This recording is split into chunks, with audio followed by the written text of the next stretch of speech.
நம்ம மாடி தோட்டத்துக்கு புதுசாக ஒரு உறுப்பினர் ஜாயின் பண்ணியிருக்கிறாங்க. அது யாருன்னு பார்க்கலாங்களா?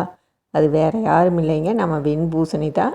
இது ஃபஸ்ட்டு நம்ம தோட்டத்துக்கு வந்திருக்கிற வரவுங்க. மாடி தோட்டம் போடுறதுனால நம்மளுக்கு பெனிஃபிட்டோ இல்லையோ, தேனீகளுக்கும் வண்டுகளுக்கும் நல்ல பெனிஃபிட்டாக இருக்குதுங்க. ஒரு பூ பூத்தா போது அதை சுற்றி 2-3 டைம் தேனி வந்துட்டு போயிடும். அதுபோக வண்டுகளும் வந்து ரீங்காரமிடுங்க. இது மாதிரி ஒரு அழகை ரசிக்கிறதுக்காகவே நம்ம ஒவ்வொருத்தரும் நம்ம வீட்டில் சின்ன சின்ன மாடி தோட்டமாவது வச்சுக்கணும். ஸ்ட்ரெஸ்ஃபுல்லான லைஃப்லேருந்து விடுபடுறதுக்கு இது ஒரு சொல்யூஷனாக இருக்கும். அதனால் இந்த மாதிரி சின்ன பச்சை மிளகா, புதினா இதெல்லாம் கூட நம்ம வீட்டில் போட்டு நம்ம சமையலுக்கு யூஸ் பண்ணிக்கலாம். நான் வீட்டில் யூஸ் பண்ண முடியாத எந்த பாத்திரம் கிடைச்சாலும் அதில் ஒரு செடி போட்டுருவேங்க.